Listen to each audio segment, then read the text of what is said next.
জয় শম্ভু, জয় বাস্তুদেবতা। আজ আমি জ্যোতিষশাস্ত্রে বাস্তু বিচার নিয়ে কিছু কথা বলবো।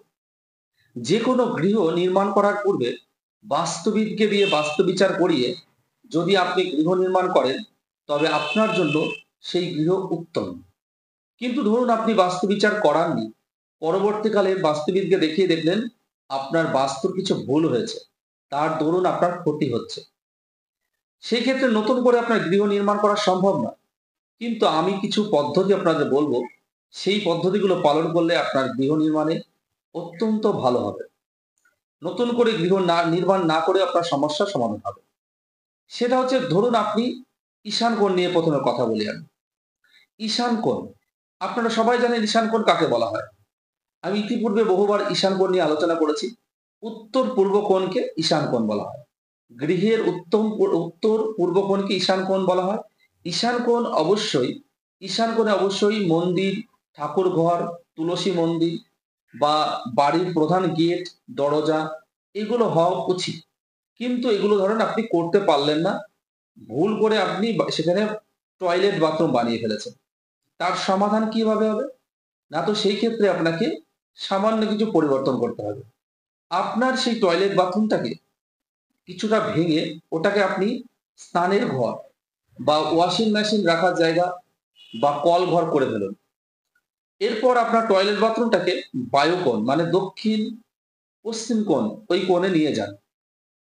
এইটা করলে আপনার সমস্যার সমাধান হবে। ধরুন আপনি রান্নাঘর বানিয়ে ফেলেছেন, কিচেন রুম, তাহলে আপনি কিচেন রুম পরিবর্তন করতে পারছেন না, কিন্তু সেই ক্ষেত্রে আপনি এই পদ্ধতিটা পালন করলে আপনি সেটা সমাধান করতে পারবেন।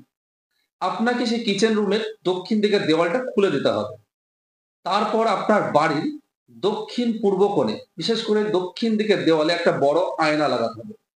যে আয়নাতে যেন যে রান্না করছে রান্নাঘরে সেই ব্যক্তিকে দেখতে পাওয়া যায় আয়নার মাধ্যম দিয়ে। দ্বিতীয়ত, ধরুন আপনি ওখানে একটা শোবার ঘর বা বেডরুম বানিয়ে ফেলেছেন। সেটা আপনার জন্য আমি এই পদ্ধতি বলবো যে সেটা আপনার নিজের জন্য ব্যবহার করবেন না, ভুল হয়ে গেল। সেটা আপনি গেস্ট রুম বা অতিথির ঘর বলে তৈরি করে রাখুন।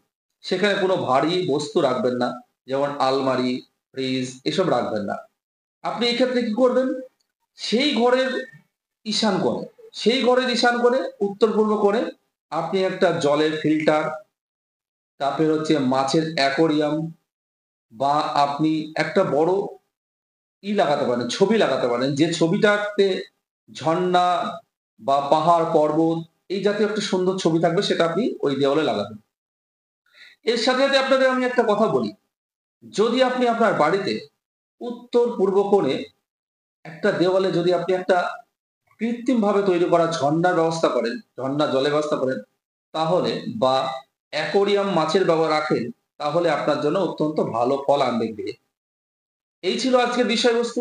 ধরুন এছাড়া আপনার গৃহের সমস্যা রোধ করার জন্য আপনি অবশ্যই এই বাস্তু যন্ত্র ব্যবহার করবেন। এই বাস্তু যন্ত্র দেখুন লেখা আছে বাস্তু যন্ত্র। এইটা ঘরে রেখে যদি প্রত্যেকদিন ধূপ, ধুনো, প্রদীপ জ্বালান, তাহলে আপনার বাস্তুতে কিছু দোষ থাকলে সেই দোষ নিবারণ হবে।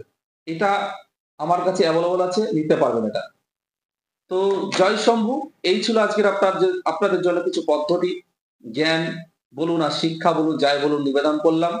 আপনাদের কাজে লাগলে আমি অত্যন্ত উপকৃত হব। আগামী দিনে আমি দক্ষিণ পূর্ব কোণ নিয়ে আলোচনা করব। আজকে এইটুকুই। জয় শম্ভু, জয় মা তারা।